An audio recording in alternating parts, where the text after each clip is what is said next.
All right, we are getting started. Speakers, just because I was late doesn't mean you get to be late. Come on. All right, while they are getting up to the table, we're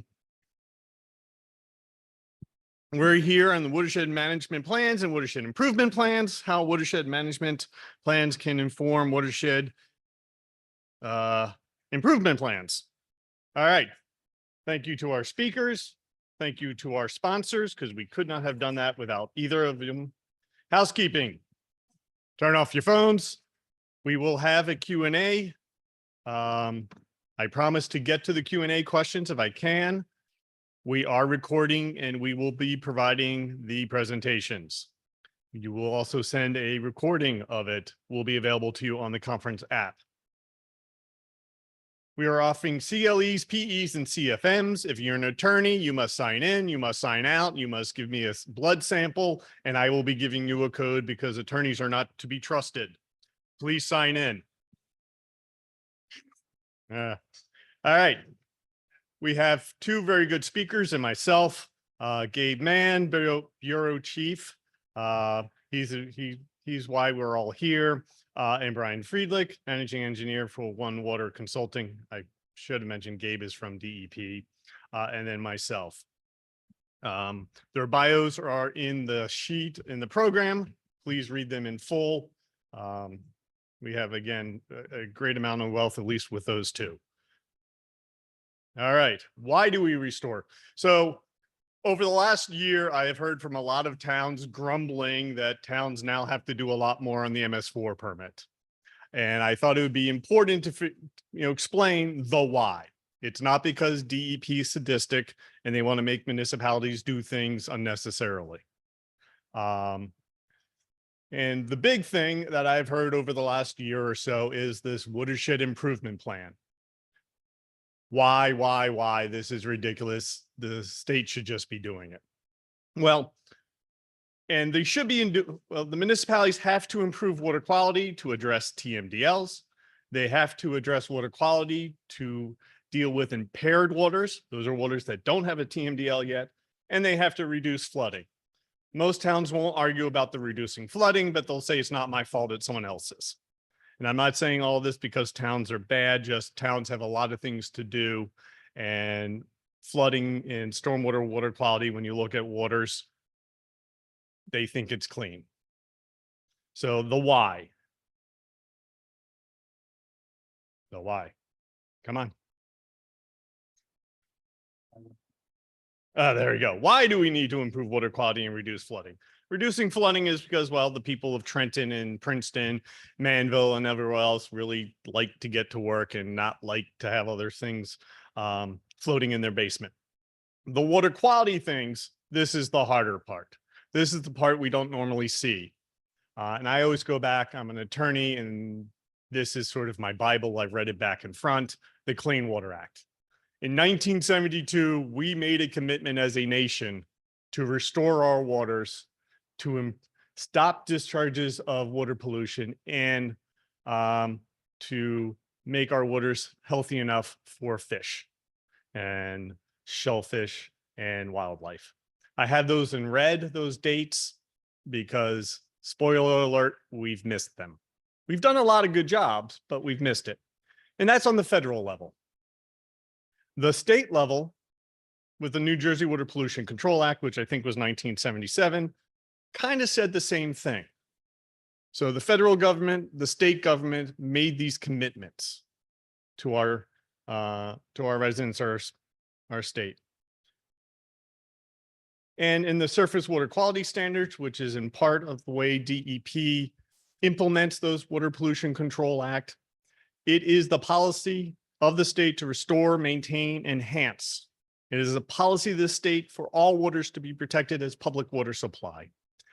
And we are going to make those designated uses as soon as possible. So that's in 1977, and we said we're going to do it as soon as possible. We're in February of 2024. We're working on it. And here is, I think, probably the most unused provision of the surface water quality standards. I have gone to planning boards and referenced this and people have looked at me like I had three heads. No irreversible changes may be made to existing water quality that would impair or preclude attainment of designated uses. So in layman's terms, we shouldn't be issuing permits. We shouldn't issue approvals for things that aren't going to improve water quality. If they're going to make it worse, we shouldn't. Water quality. This is from the draft 2022 Integrated Water Quality Assessment Report. Orange is not good. Green is good. And blue is we don't know.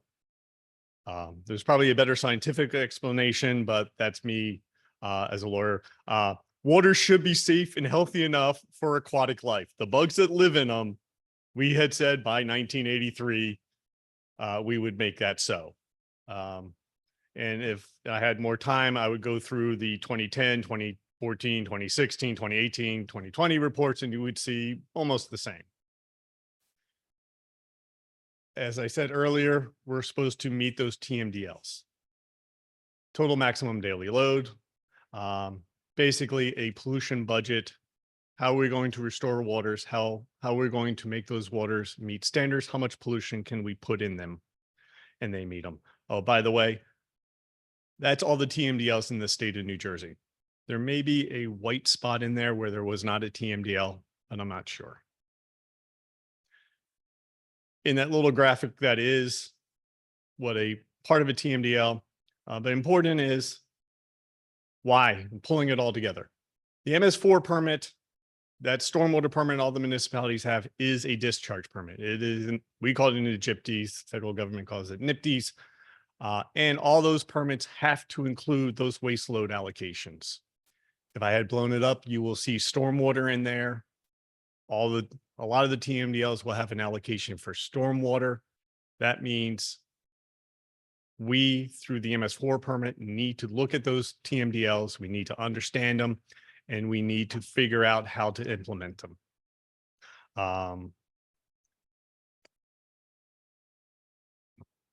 Gemma. There we go. Going back to it. Reduce water pollution and improve it. So DEP's process, and Gabe will talk about that, was the Watershed Improvement Plan. The towns are coming up with these plans. Towns will figure out solutions. Brian will talk about, well, maybe doing it, 565 different towns doing 565 different approaches that don't talk to each other, don't work with each other, may not be the best way. There may be a better way, a more regional watershed approach way to meet our obligations on the clean water. And frankly, forget the water pollution issues. As Commissioner or Senator said this morning, 29 people died in Ida. How many times have we not been able to get to work on our preferred route because the roads were flooded out? How many times our kids couldn't go to schools because the roads were flooded out? How many of our businesses, our homes were destroyed because of flooding? For no other reason, that is why we need to tackle this. And with that, I think you are up, Gabe. Oh, I've highlighted it because there you go. All right. Good afternoon, everyone. Like Mike said, my name is Gabriel Mann, and I am the Bureau Chief of the Bureau of NJPTES Stormwater Permitting and Water Quality Management at the DP. Now, my bureau does a lot of things. As the name indicates, we do NJPTES stormwater permitting. That includes MS4s, but that's also the industrial stormwater permitting program. We also oversee the stormwater management rules, the stormwater BMP manual, and anything associated with that. We do our stormwater grant programs, our technical assistance program for stormwater utilities. And on top of that, also the water quality management planning program. So we do a ton of stuff in my bureau, and practically everything related to this conference is something that we do. What I'm going to talk about today, though, is just the Watershed Improvement Plans. So I'm going to go into a little bit of background of where it came from and what it's trying to accomplish, though Mike stole some of my thunder there. So first thing is, what is a Watershed Improvement Plan? So it's a requirement that's in our 2023 Tier A and 2024 public complex MS4 permits. So if you don't know how MS4s are regulated in New Jersey, we do all general permits. We have 3 general permits in New Jersey. We have the Tier A, which applies to all the municipalities. We have the public complex, which applies to like federally, state and county owned facilities like hospitals and jails and universities. And then we have the highway agency permit. Now, they're not all on the same cycle. We don't renew them in the same year. So that's why it's in the 2023 Tier A, it's in the 2024 public complex permit, and some similar concept that we haven't yet fully developed is going to be in the highway agency permit when we renew that. It's expiring at the end of this year, so the new permit is going to be effective at the beginning of the following year. But in a nutshell, it requires permittees to assess and reduce their contributions of stormwater-related pollutants to impaired waters and those with TMDLs. So this is some of the stuff that Mike already covered. You know, where do we get the authority for this? What does the MS4 permit come from? It comes from the NIPD's rules. And initially, the federal government came out with the phase 1 stormwater rules. That's not really what we're talking about. That covers large and medium MS4s and industrial stormwater discharges. Technically, if you look into those rules, we do have a couple of large and medium MS4s, but each one of those communities that's listed there has a combined sewer system for a big portion of their municipality. So once you take out the combined sewer part, we're left with only small MS4s in New Jersey. So everyone is regulated as a small MS4 in New Jersey. Oh, I do want to correct some stuff I heard today, though. So there's 564 municipalities in New Jersey. And in the last presentation in here, they noted that there's 557 MS4 permits. That's true for municipal permits. And the reason the number is not the same is because there are a handful of municipalities that don't have MS4 permits in the state either. They don't have any municipal infrastructure. There's one that's basically just a golf course. And there are a handful that have entirely combined sewer systems, so they don't have MS4 permits in those areas. But we actually have a lot more than just those MS4 permits because, like I mentioned, we have the public complex and highway agencies. So there's something like 650 actual MS4 permits in the state. Okay, so this is a brief overview of what our MS4 permits look like. In our last few years in the renewals, we've been restructuring them. So pretty much all of the permits follow the same structure rather than having confusing requirements that are all in different locations in each one of our general permits. This is the way both the last 2 renewals that we did look like. So at first we have the stormwater management program. So that just outlines, the general requirements of what you have to have for your program. Then we get into the 6 SBRs, which are the federal requirements. And then the Watershed Improvement Plan, which is what we're going to talk about, the additional and optional measures, record keeping, and then annual report and certification. So talking about the Watershed Improvement Plan, like where did that particular requirement come from? So like Mike mentioned, MS4 program is federal and state, and it's to address water quality and flooding as well, related to poor design and improper maintenance. The MS4 permits that we're issuing are the equivalent to a federal small MS4 permit.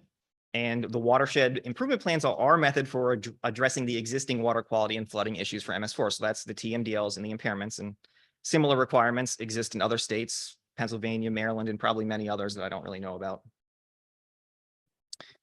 So we did see this morning a bit, and Mike showed the one on the right, and this shows the impaired waters on the left and the TMDLs on the right. And the various colors represent different impairments in TMDLs, temperature, mercury, nutrients, pathogens, TSS. There's a lot.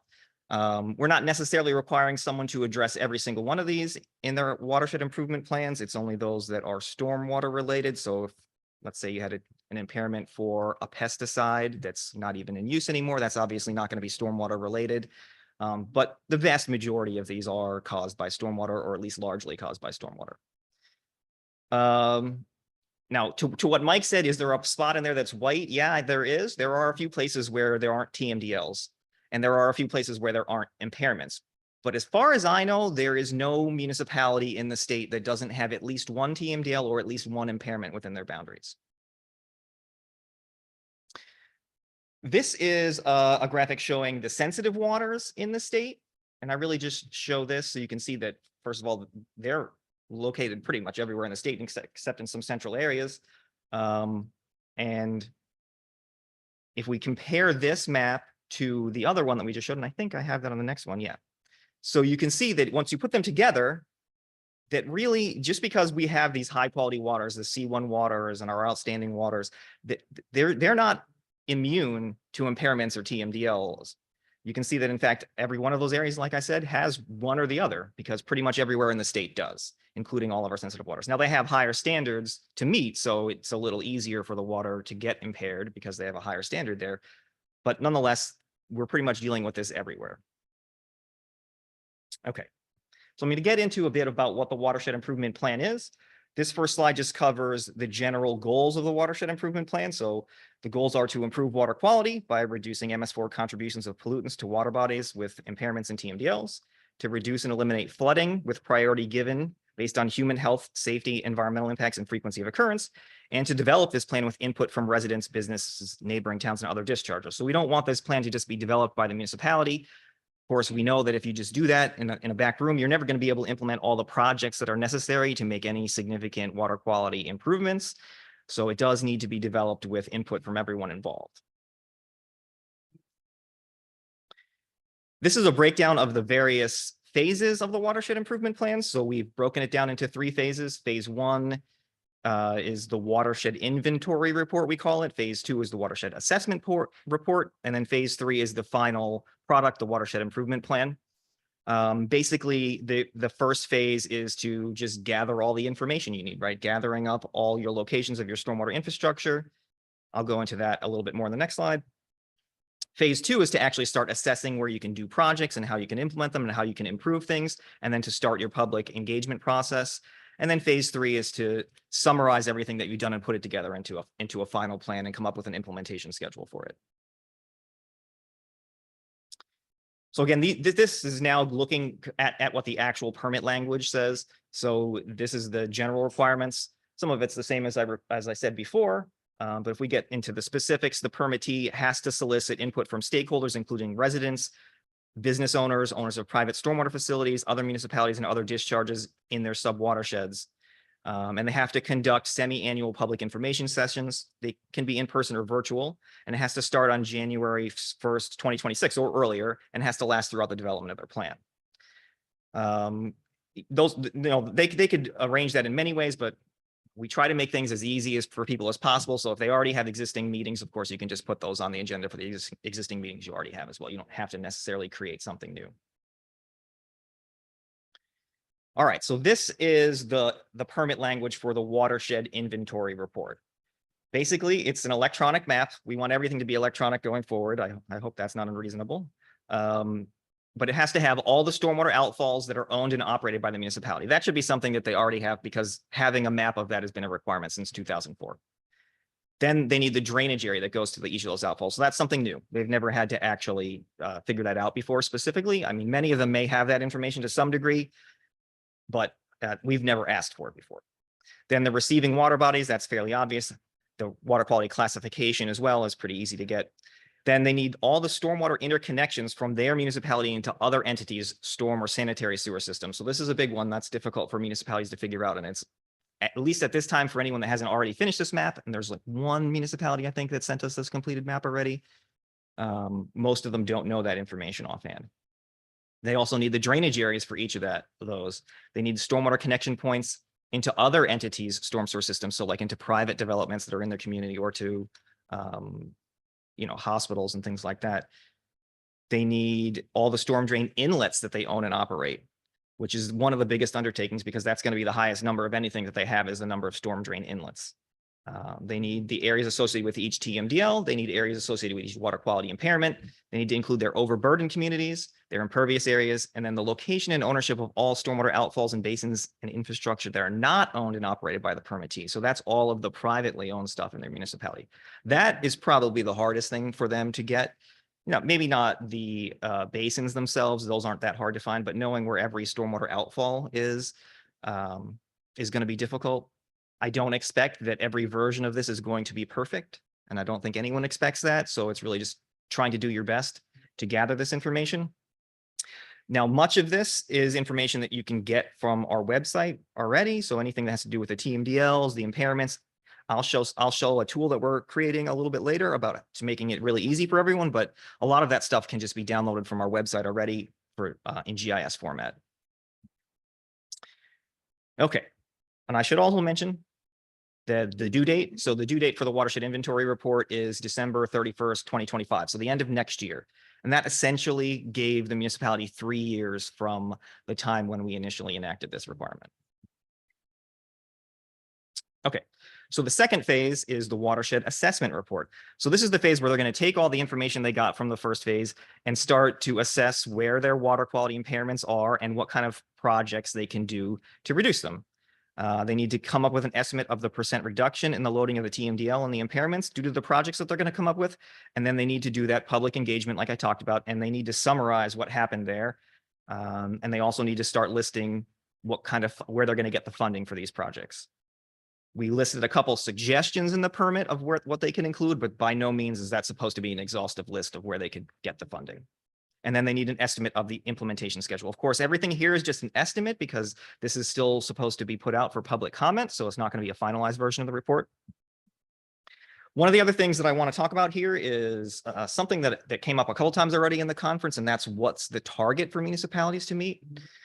So as I mentioned earlier, we regulate everything as general permits. So it's not like Trenton has their own permit where I can say you need to reduce it by 46% because that's exactly what works for your municipality and that's what works for your TMDL and that's based on phosphorus and you need 56% removal for this other pollutant and blah, blah, blah.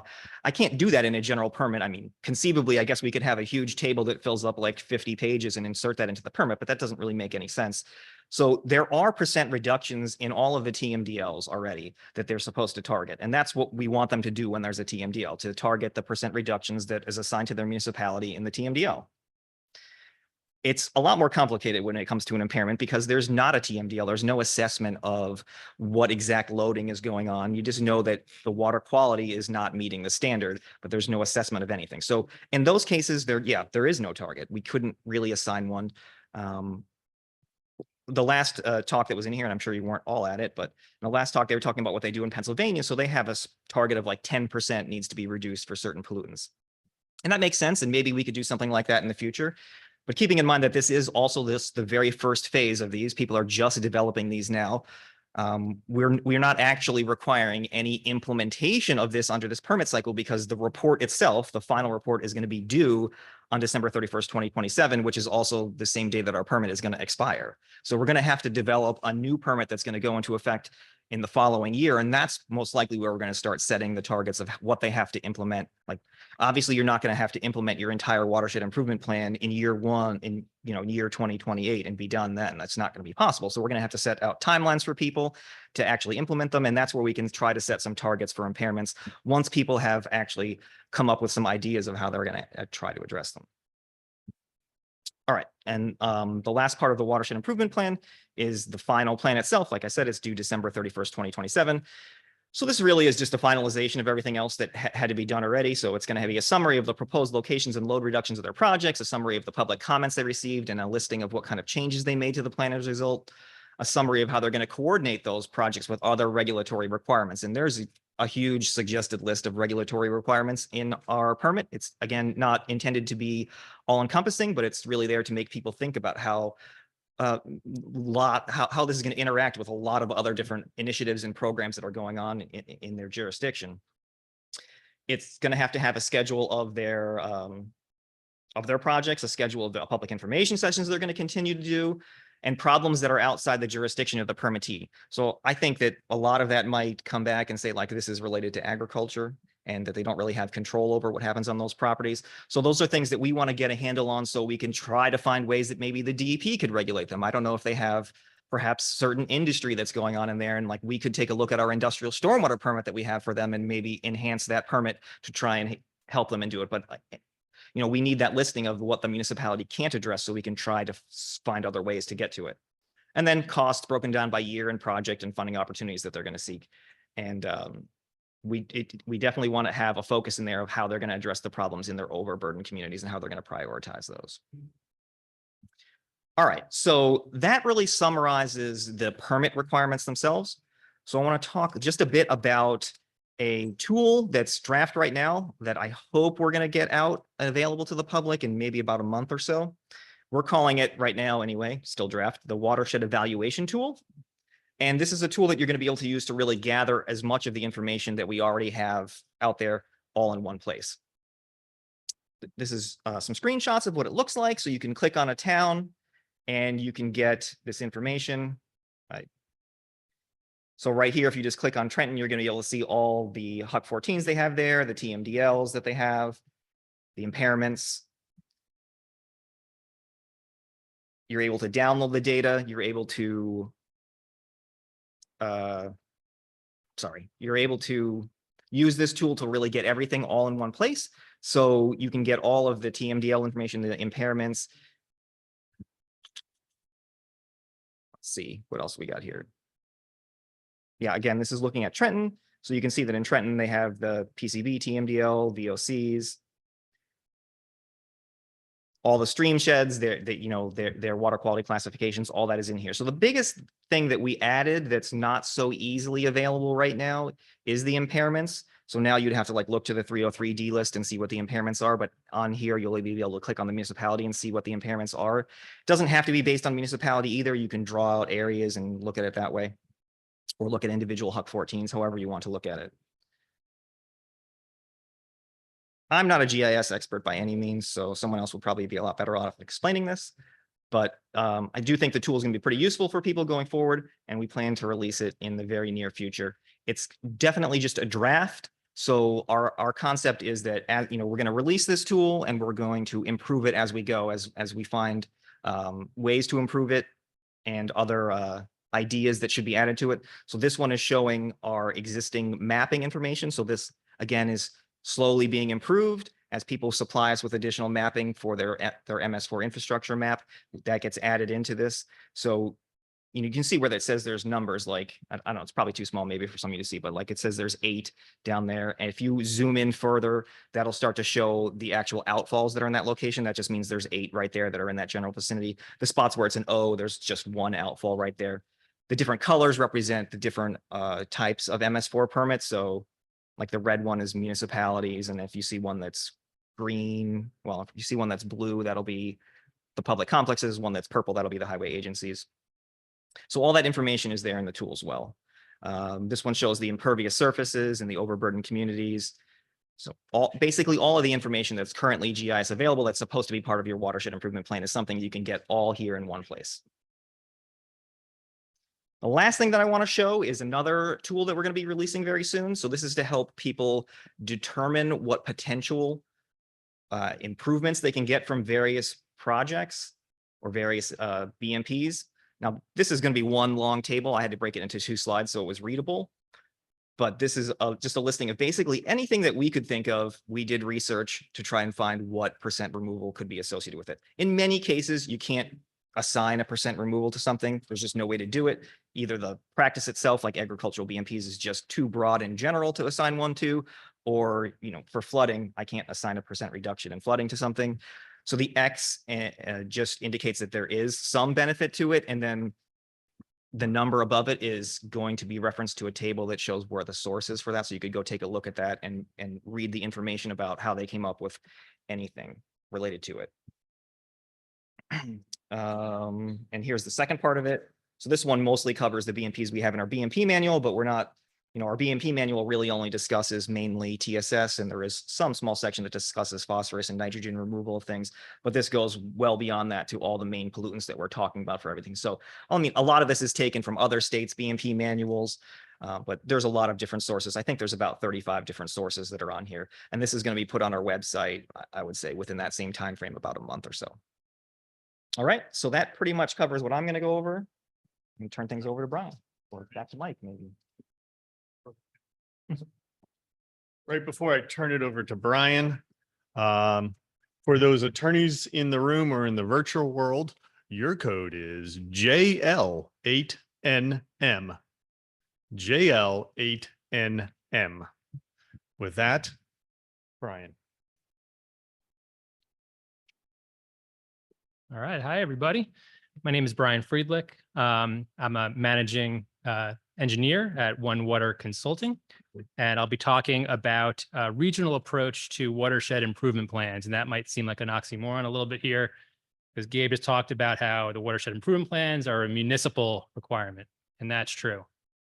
But I think everyone agrees, and I'm going to go through reasons why, going by more of a watershed-based regional approach to doing some of this work or most of this work makes a lot of sense in a lot of different cases. And so I'm going to kind of present a framework of how that could work, and how we've started working that with on that with the Watershed Institute with the Stony Brook. And so quick agenda here. First, I'll just talk about some of the Watershed Improvement Plan requirements for the MS4 permit. Gabe just talked a lot about that, so I'll go kind of quickly through that, just to reiterate some of that. I'll talk about water quality impairments and TMDLs and what those mean. I'll then talk about the regional watershed based approach that I was just discussing, and how you can have these municipal watershed improvement plans, but also a watershed based watershed management plan that feeds into it. And that's kind of the framework that I'll talk about. I'll talk about how we started some of this process with the Stony Brook in the Raritan River Basin, and then provide some examples of some watershed improvement projects that can be part of these watershed plans. So as Gabe mentioned, the permits now have a requirement to develop a watershed improvement plan. This is the regulatory requirement. It's on the municipal level. And while I'm advocating for this regional approach, it's great that we have this municipal requirement. I've already seen that in this beginning process, because you have now people from town councils, people from environmental commissions, people with boots on the ground on the local level who now are talking about watershed improvement plans, which is great. That really hasn't happened before. And that jumpstarts people starting to talk to each other about it and how more effectively get to this regional approach, which is really the best way to do it. So these watershed improvement plans have the following goals: to improve water quality with a focus on TMDL. So a lot of these water bodies have TMDLs already in place, and I'll talk about that a little bit. Also, goal to improve water quality for all receiving waters that have water quality impairments as per DEP's integrated report, and to also reduce and or eliminate stormwater flooding in the municipality. I don't know if we're going to eliminate stormwater flooding, but that's a good goal. And as Gabe mentioned, I'm a day off here. We have to talk about which day is right. I think maybe Gabe is right. Gabe is a day earlier than I am. I was giving myself an extra day on these requirements.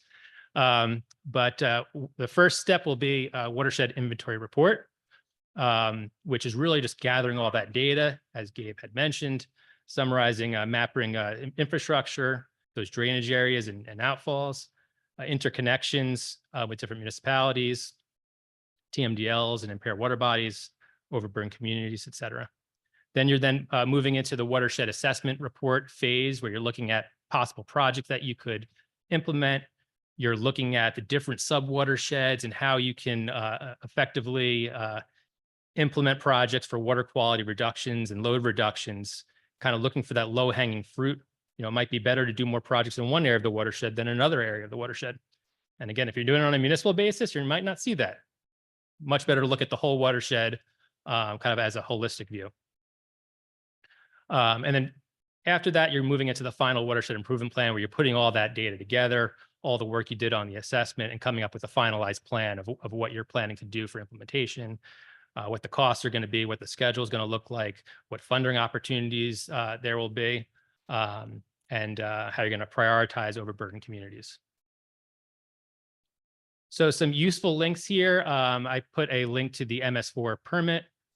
Mike, you said this is going to be available, the slides. So the slides will be available.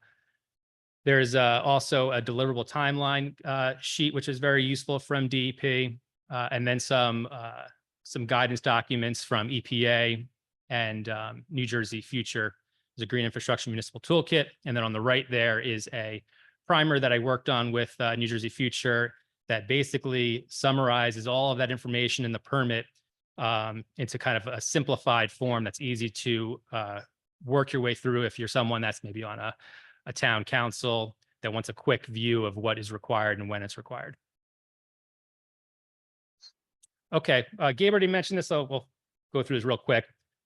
There's lots of options for water quality impairments. So you can pick your poison here. There's lots of issues throughout the state. I have some photographs that illustrate some of these issues. In the top left, very good example of non-point source pollution. MS4s are point source pollution, but this is an example of non-point source pollution of agricultural, bacterial type source pollution. Bottom left is toxics, which I learned from Dan today should be toxins, but I'm going to keep calling it toxics.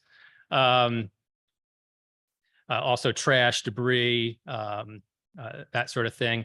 Top right is a picture of a lot of erosion happening, which is actually a very large source, and this applies to the Stony Brook too, a very large source of sediment and TSS in water quality. So it's not necessarily what's coming in the stormwater. That stormwater, if it's coming fast and we're not managing it properly, can cause additional issues in the stream itself. That's a picture from Monmouth County where you have glauconitic soils and tremendous amounts of erosion. It's actually crazy to see. And then in the bottom right is a picture of an algal bloom happening from nutrients coming into a surface water at very high levels and causing that overproduction and an algal bloom happening there. So TMDL stands for total maximum daily load. So again, we got the impairment side of things. There's a list that DEP has of impaired water bodies. TMDLs are studies that were done on those impaired waters. It wasn't done for all waters of New Jersey, but a lot of water bodies had studies already done for them to establish a total maximum daily load. And essentially, it's a pollution diet for a water body. It's how much of a pollutant a water body system can take and still meet its intended use and surface water quality standards. And there's different components of the TMDL. There's non-point loads and point loads or waste loads. The non-point loads are runoff from, straight from the developed landscape, not through a pipe municipal system or through a wastewater treatment plant. Those waste loads can be municipal wastewater, industrial wastewater, permitted MS4 systems, and so on. Okay, and further talking about this allocation, when you look at the TMDL document, there's going to be percent removals and allocations for how much load a system can take. And you have the waste load allocation, which is based on those point sources. Again, that's wastewater treatment plant discharges, stormwater from residential uses, and stormwater from other urban land uses. And that's an important distinction because when you go and look at the TMDL document, I think a lot of people will think, oh, this is stormwater runoff. It should be non-point source. But in a TMDL world, that MS4 system, the stormwater from residential uses and urban land uses, is actually the waste load allocation. And then there's load allocation from non-point sources like stormwater from agricultural land uses, stormwater from forest and barren land uses, and base flow sources. Gabe talked a lot about a lot of tools that they're coming out with. So that's really important. I also wanted to mention there's a TMDL lookup tool. There's a link to it there where you can very easily go to a website and you can plug into the county and the municipality, and it spits out all of the TMDLs that apply to water bodies in your municipality. So there might be multiple water bodies, multiple parameters. This happens to be Hopewell Township, where there's a number of phosphorus requirements for different sub-watersheds in that community. And then again, I wanted to say there's a bunch of mapping tools that Gabe talked that's coming out soon, as well as additional guidance documents. So I'll shift focus now of my talk of, we were talking about those watershed improvement plans, which are municipally based. Why do we want to go to more of a regional watershed base with a lot of this work if it's feasible? There's a lot of opportunities where municipalities that are in a similar, in the same watershed can work together. First, water does not move along political boundaries. I thought it was interesting earlier, the discussion that happened with the city of Lambertville mayor. I don't know if you guys were there for that question answer period, but they happen to be at the very bottom of a watershed, right? How are they supposed to come up with a watershed improvement plan just looking at the city of Lambertville, right? Got all of this water coming in from other municipalities that feed into there. It's only in their town for 10 or 15 minutes before it gets to the Delaware River, right? So it just makes more sense to look at this on a holistic view where we're trying to manage water closer to its source in a lot of cases. There might be a lot of opportunities to do things further upstream in the watershed. So it just makes sense on a lot of different levels. Another reason is building partnerships and watershed stakeholders. When you look at the watershed management planning process, this is one of the first steps. You have to get everybody in the same room. If we're all doing our own little watershed improvement plans and not talking to each other, right? We're not doing that. When it gets to come to implementation, it's going to make it that much harder. If we can build these partnerships now and bring the stakeholders together, that's a win-win. And everyone is talking about it right now because of this requirement through the MS4 permits. It's a perfect opportunity. This is another big selling point. It's more efficient from a cost standpoint and a number of other standpoints to study the entire watershed at once. A lot of these different tasks that we're going to do, and I have a slide in a minute on that. You can come up with better solutions by everybody looking at it together. You can come up with, there's lower costs because not everybody is doing the same thing 20 times. Everyone's doing it one time only. So more efficiency, kind of efficiency with scale. Reduce time demand at the municipal level. So each municipality doesn't have to go and repeat similar work. You can more effectively address environmental justice issues. We say we have to address overburdened communities, but in a watershed, you might have a very affluent community, and then you might have an overburdened community that's a separate municipality. And so if you were looking at this from a watershed level, you might come to different solutions than if you were looking at it from a town by town by town level. And then finally, coordinated watershed management activities and sharing of information. A lot of the requirements for mapping, for example, have these interconnections, drainage areas to interconnections. How are we doing all of that if we're not talking to each other, working on a regional watershed-based level? So this is kind of just, Watershed 101, what the steps we go through. And you'll notice this kind of mimics what DEP came up with for the Watershed Improvement Plans. But step one, again, build partnerships. So that really goes to everyone working together, right? Characterize your watershed, doing that first step of knowing what you got. Setting goals and identifying solutions. Designing the implementation program. Implementing work projects within the watershed that were part of that watershed plan. And then measuring progress and making adjustments. I want to reiterate here that this is an ongoing process. It's not like you're going to come out with 5 projects you're going to do and then you're done. It's ever evolving watershed management. So it's an ongoing iterative process. If you've learned about adaptive management before, you want to kind of do the work, find out what's working, what's not working, make adjustments, and go on to the next phase. So kind of keying in on those different deliverables, those 3 deliverables that are part of those watershed improvement plans, ways that we can collaborate, ways that we can work regionally. On the watershed inventory report, there's no reason why we can't do impervious area assessments one time for everybody, instead of everyone doing the same thing over and over again. Outfall drainage area mapping, a lot of those mapping requirements, interconnections can be done on a collaborative regional scale. Doing public information sessions. You could do one public information session for all these communities, right? And you're talking about the watershed and how you're going to address improvements. You can do one public information session instead of doing 20, if there's 20 communities, doing 20 different sessions to fill that requirement. Assessment and analysis of improvement projects. Finding those projects that are going to work the best, that low-hanging fruit, is much better done on a regional watershed basis. And then the final watershed improvement plan.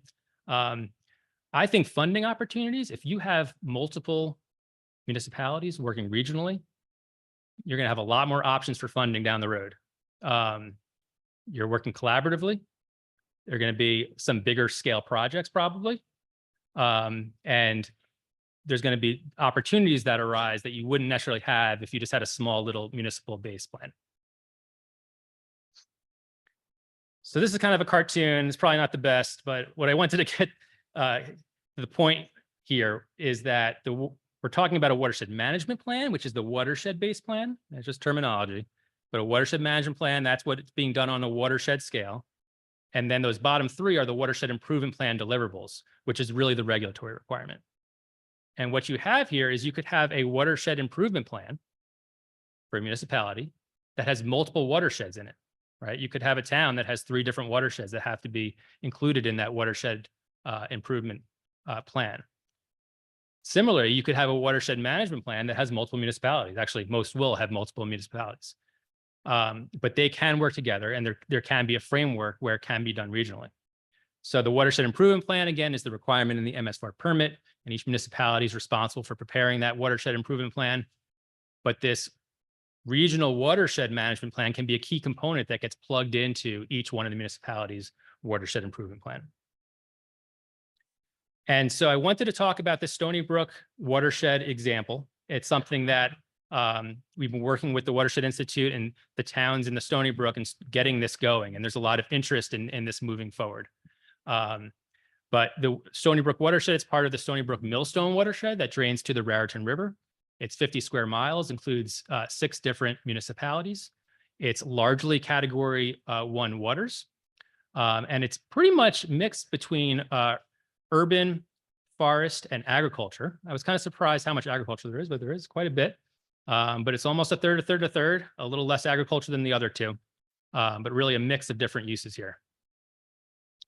And the watershed is located within the larger Raritan River Basin. And this is a map showing that Raritan River Basin. There's an inset view showing where it is in New Jersey. The Stony Brook is kind of at the bottom left. You can see where the call it is for Carnegie Lake. It's that blue area to the left of Carnegie Lake is the Stony Brook watershed.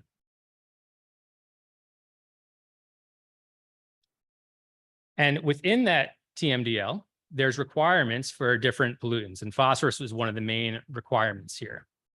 And I wanted to mention Carnegie Lake. The Stony Brook flows into Carnegie Lake.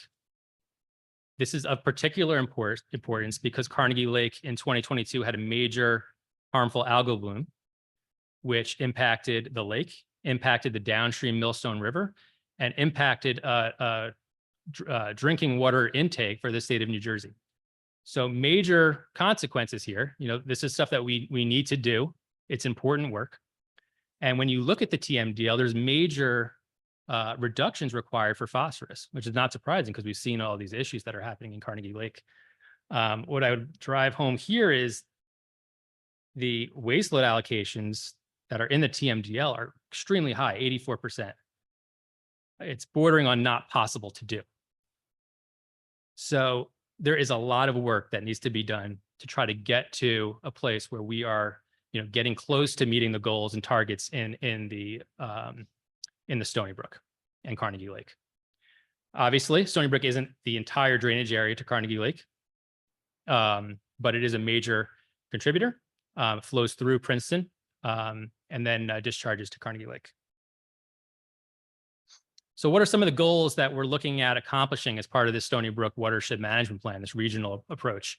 We're looking at improving water quality, obviously, reducing flooding, minimizing or eliminating the harmful algal blooms in Carnegie Lake, enhancing the focus on stormwater discharges and non-point source pollution. It's important to note here that a lot of the wastewater treatment plants, those point discharges, have implemented phosphorus removal already. So a lot of those wastewater point discharges are already taken care of. It's now kind of falling on all of that municipal stormwater systems, the non-point pollution. You know, we have to start taking a look at that. We've kind of pushed that aside for a while. And now with the Watershed Improvement Plans, it's an opportunity to start, you know, addressing some of those issues and improving water quality downstream. We want to complete this regional study to maximize results and minimize costs, and assist the municipalities in complying with the MS4 stormwater permit requirements, that Watershed Improvement Plan, public education, and outreach. So it's an opportunity for everyone to work together and then use that to meet the requirements in their permits. Some of the study tasks we're looking at, the first thing is to take a look again at the Raritan TMDL, make sure we can extract all the information that would be helpful to the watershed study. I would say a lot of you might not be in the Stony Brook watershed. Wherever your municipality is, take a look at what streams are in your town, what watersheds are in your town. There's a chance there could already be a watershed plan developed. Could have been developed as part of a 319H project. Could have been done as part of a grant funding. So take a look if there's anything out there that you can start from. If there's a TMDL, there's a lot of useful information in the TMDL. It's going to drill down to different sub-watersheds. So take a look at that TMDL document in detail, understand what it's saying, and extract all the information from it. Develop a BMP alternatives matrix. Take a look at the different types of BMPs that are out there, and then what would specifically help within the Stony Brook watershed at addressing phosphorus. And a lot of that might be sediment type controls, because a lot of the phosphorus comes in through sediment. We already talked about all that erosion that's happening. So water quantity control might be beneficial, not just for flooding, but also for water quality. Complete that sub-watershed assessment. So since we're looking at this holistically on the watershed scale, we can compare and contrast different sub-watersheds as they feed into the Stony Brook. This is kind of a GIS evaluation. We're looking at pollutant loads based on land cover, land use. And we're looking at how much stormwater volume is being generated by different sub-watersheds. You might have one watershed that has a very low amount of volume that's going to result in not that much load being sent from that particular subwatershed. And then we're looking at infiltration potential in this particular part of the state. I wouldn't say it's the best soils in the world, but it is a mix. There are some areas that are decent. There are some areas that are definitely not. But infiltration is very, very important, especially in this case of managing volume, managing loads, managing peak flow rates. We want to locate a lot of these projects in places where we can infiltrate, where we have infiltration potential. So that would be part of the analysis in this assessment. We want to identify different improvement projects and then prepare that watershed management plan report that can be fed into the MS4 watershed improvement requirement. Some different improvement project types. Gabe talked about a lot of these. You kind of first in your mind with the green infrastructure updates, you kind of go right to green infrastructure, right? Manage water at source, green infrastructure projects. And that's definitely the case, especially the infiltration focused systems are going to be a key aspect here. But also impervious cover disconnection. There could be a lot of opportunities along those lines. Doing stormwater retrofits is going to be huge. There's lots of detention basins that don't infiltrate at all, that we could just do some simple upgrades, low hanging fruit, right? Get water to infiltrate back into the ground. I think that would be a big component. And then I think stream and lake restoration, especially with these eroding stream banks where damage has already been done, we can do work to improve how those surface water systems stabilize, hold together, and provide water quality benefits for riparian buffers and overall water quality. There may be opportunities for floodplain reconnection here. You have a lot of channels that have become very channelized, and there might be opportunities to get that water back into the floodplain. And then non-structural strategies. There's lots of things outside of the box that we could be thinking of. Could be even on the ordinance level. There could be ordinance that get put in that improve phosphorus. You might manage how leaves get put out or how often they get picked up. Or, there's lots of things that could be looked at that aren't necessarily structural things that get put in the ground, but improve water quality. So some stuff that's already happened and next steps, the Watershed Institute has led efforts to coordinate between the different municipalities and develop a stakeholder working group. Again, this watershed improvement plan requirement has kind of jump-started this. Everyone is now paying attention to it, which is great. We are going to be looking at planning and scoping the process for this, regional watershed management plan, reviewing existing data, TMDLs, and watershed information. There's this idea of doing some supplemental monitoring work because the data from the TMDL was before a lot of improvements happened. So for example, it was before the phosphorus fertilizer ban. Be interesting to see if there's any improvement that happened after that. So doing some additional monitoring work. And then, obviously working towards those tasks to develop the watershed management plan for incorporation into the municipal plans. Okay. Thank you.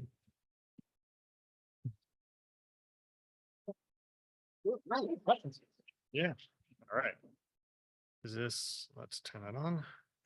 All right. I'm going to give the mic over to whoever needs it. All right. So if you have questions, we have a mic on your left here. Please come up, but I'm going to take one from the virtual world first.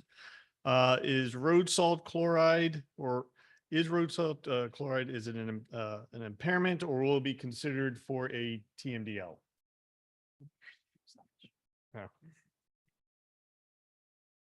Is there impairments for road salt? Yes. Is there going to be a TMDL? Yes. But that's really not a question for me. I don't know any of the specifics of it, but Kim is here and she does. I only said yes because she nodded. Yeah, so there is significant chloride impairment. The Watershed Institute has been running a salt watch study. And hopefully we will see a TMDL soon. I think the most recent integrated report shows the chloride impairments in a few watersheds. But next question. Since this is so heavily focused on TMDLs, how would one approach a TMDL for fecal coliform when it's now measured in E. coli and you're supposed to, have a % reduction for fecal coliform? How would you move forward with something like that? Yeah, I mean, that's a tough question. I think we're just going to try to do the best that we can, right? So you're going to go forward doing the practices that are going to remove fecal coliform or E. coli. And I mean, really, I don't know that they're exactly the same, but I mean, basically the same practices are going to remove back the bacteria. So I think it complicates what your target is perhaps. Right. So we'll have to work that out as we get into those situations, but the same practices are going to. So from a management perspective, it's still the same, but Yeah. addressing the TMDL, you kind of can't do that on a metric kind of way.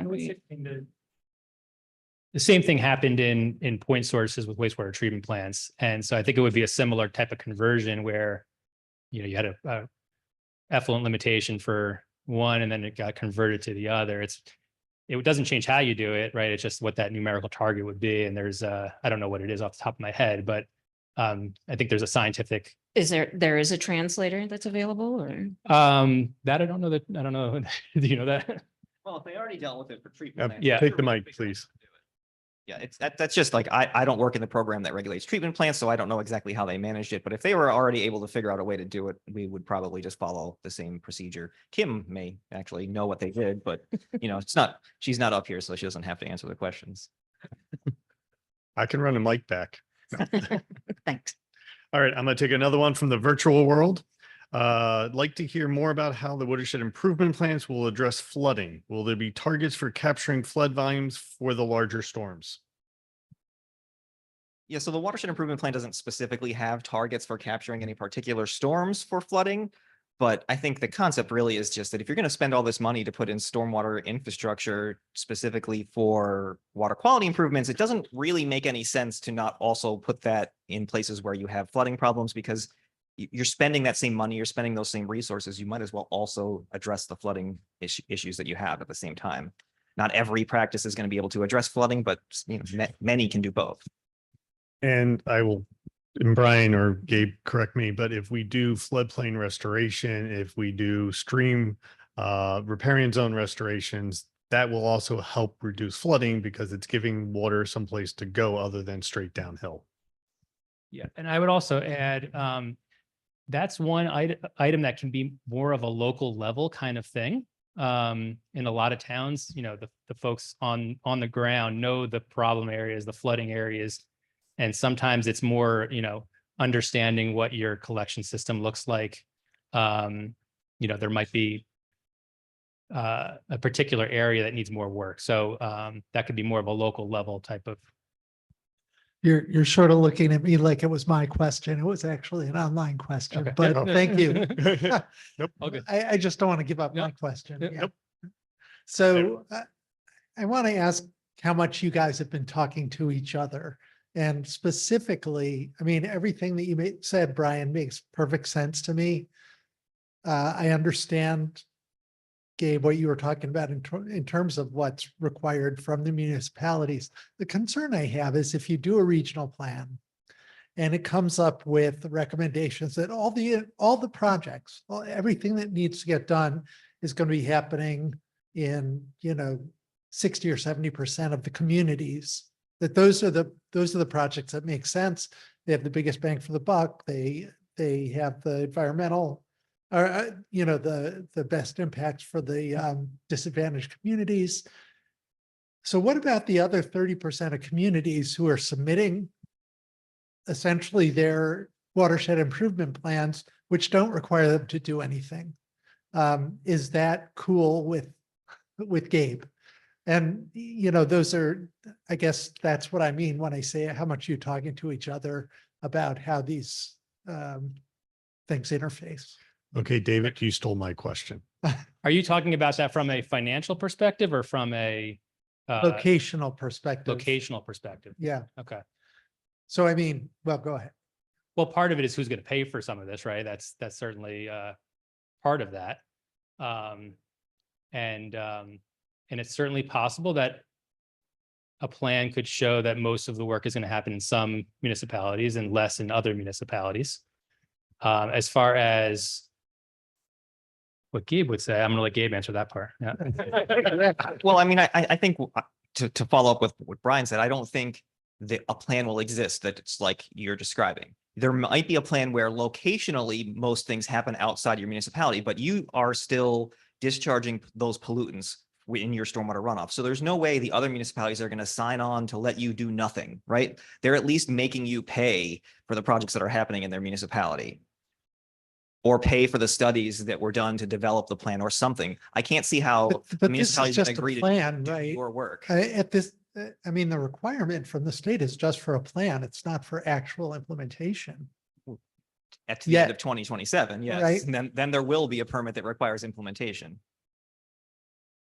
So I think ultimately the question is to do a regional plan where there will be a huge chunk of the projects or some of the projects being done outside a particular municipality.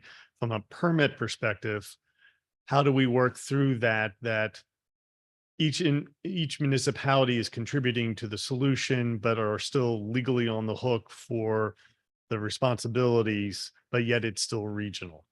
And that may be and I think that is something we need to work out now. So as these plans are prepared, we have that sort of thought process going forward versus when we go to implement later. Yeah, I think what we need to do is to follow some of what we heard in the last presentation that happened in here, because there was people from Pennsylvania talking about how they were doing this already. And you have to have some sort of intergovernmental agreement between these municipalities. Like, we can't have it set up so that the plan says it's all going to happen in the municipalities upstream from you, and then when it comes to implementation, you just back out of the plan, or they back out of the plan, and it never happens, and yours is approved and theirs isn't, or something weird like that. So there has to be some sort of an agreement to ensure that that's actually what's going to happen in the long run. But ultimately, if that's how the plan works out and the municipalities agree and water quality is improved as a result, I don't care if the projects happen in your town or the upstream town. So the end result is there has to be a legally binding obligation. Yes. So I have about 2 questions, if that's all right. First Depends how one, long. first is quick. Is there a TMDL for floatables or microplastics at all? No, you mean not yet? Maybe not yet. Maybe but not yet. I can't predict the future, but not right now. Okay. And then the second one is that in these plans that are written, is there any, I guess, monitoring program that's incorporated, whether that's for measuring actual load or for determining if the BMPs or anything that's installed structurally is doing what it's supposed to do? And I think maintenance might also be a component of that. Yeah, well, maintenance is a requirement in general of the MS4 permit. So I think any infrastructure that they install as part of this is going to become part of their MS4 infrastructure and ultimately subject to the maintenance requirements of that. We're not directly requiring monitoring of the projects. In general, I don't think that's a bad idea, but it's also very costly. So it's, if you're doing projects, you're putting them in good places, it's maybe not necessary to know the exact amount of benefit that you get from each individual project if you're monitoring the quality of the stream, which that we do stream monitoring, on a rotational basis around the state all the time. So ultimately, the goal would be to get to a point where, like, your stream is no longer impaired and then gets removed from the 303D list. That would be the ultimate goal. Okay. Hi, thank you again for your presentations. I learned a lot.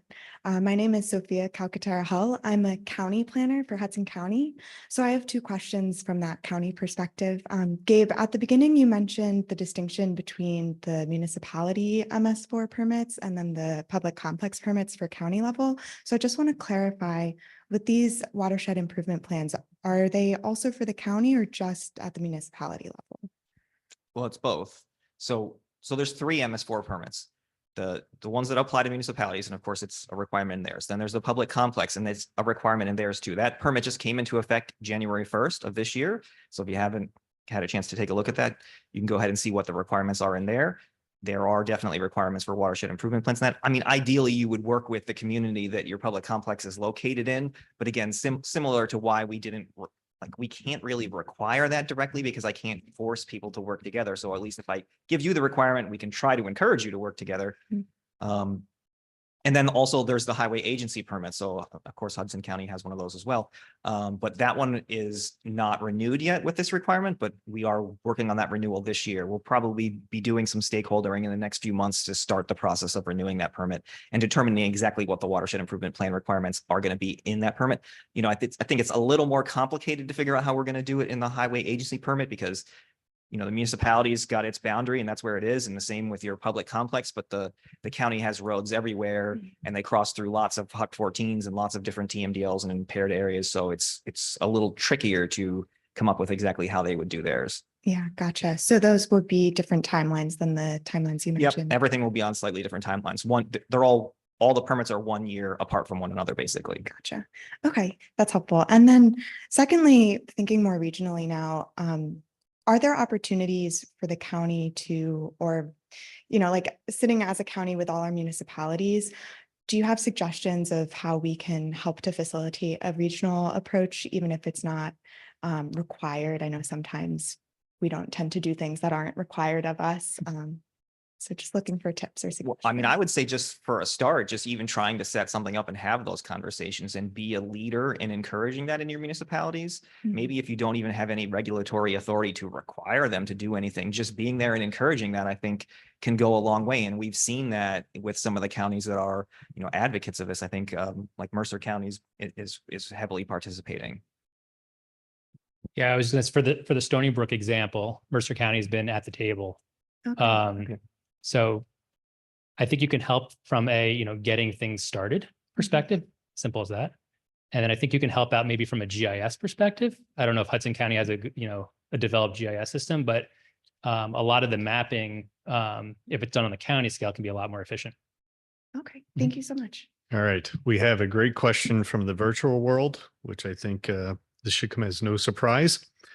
How is this being funded? Any grants or towns chipping in? How do we get there? Because I mean, just the planning perspective will cost money. And Brian, the regional is a way to share costs and reduce them, but are there other thoughts on how we're going to fund this? All right, that's all the time we have for questions. So we gave out some grants, this year to the municipalities, but I'm not going to lie and say that's enough to do all of this. $25,000 for municipalities, probably not even enough for most of them to do the mapping effort that they have to do. So I'm hopeful that we can get more grant money in the future, but I can't say that for sure. I would have to say that stormwater utilities are a way that a lot of communities need to look. It's first of all, unlike how most stormwater stuff is funded now, which is based on your property taxes, stormwater utility is based on the amount of stormwater you actually contribute. So it's unfair to charge someone because you own an expensive property if you have a small amount of impervious surface compared to a parking lot that's not considered valuable, but they have a massive amount of impervious surface and they contribute a ton of stormwater. And it really depends on how you do your billing too. If you're in a combined sewer community, you might be doing your billing based on your sewer bill, and a parking lot won't even have a sewer bill. So they would pay nothing towards stormwater projects now. So it could be a really big change in just being equitable about it. But at the same time, it creates a dedicated funding source that's specific to stormwater. That money doesn't go into the general fund that can just be spent on anything. It's dedicated to stormwater. So you have a long-term dedicated funding source for it. I live in Pennsylvania, if anyone didn't know that, but I live in a community with a stormwater utility. And I've seen a lot of benefits as a result of the utility in our community. And my street used to flood all the time, and now it only floods a couple of times a year. Channeling Senator Smith from this morning, shame on all of us for not having more of them. All right. Good.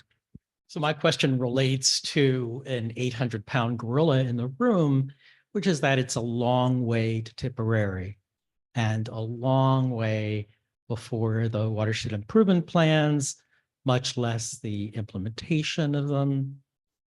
And along that way, how do we incentivize and create meaningful public involvement throughout the process?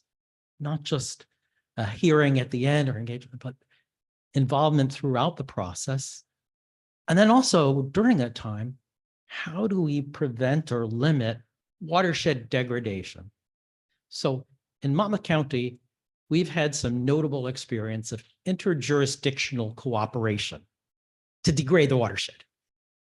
And when there's interjurisdictional opportunities for watershed improvement of parties pulling out. And so how do we incentivize so that we don't degrade our watershed so much by the time this implementation. That's easy enough to improve it somewhat above that floor and to involve the public in the process so that we don't get that watershed degradation before we get to Tipperary. Well, I think to start with your question on how to avoid degradation, well, I think you have to look at what your community allows to be constructed there, and what projects happen there. If you don't want big warehouses happening in your community, well, then you have to have the ordinances and the zoning set up so that they don't fit in certain areas. I mean, and if you don't, we see a lot of what we've seen in the last few years of warehouses going where people don't really want them to be. The community doesn't want them there. Now, warehouses have to go somewhere, quite frankly, if everyone's going to order everything from Amazon, right? We need warehouses in order for that to happen, but they can be planned out where the community is okay with it being there. But if you don't do that planning up front, you have rules that allow someone to come and construct that. Then when they come to do that, it's very difficult to stop because they're legally allowed to do that. Right. Yeah. So we're suffering from the situation where the opposite seems to be happening. There's a rush to put the warehouses, flex spaces, self-storage, anything you can right in the wetlands and streams. And to do that perhaps as much as possible before having any watershed improvement plans. So how? I will say, following up on what Gabe just said, ultimately, a lot of this is in your town's hands, which means it's in your hands and your citizens' hands.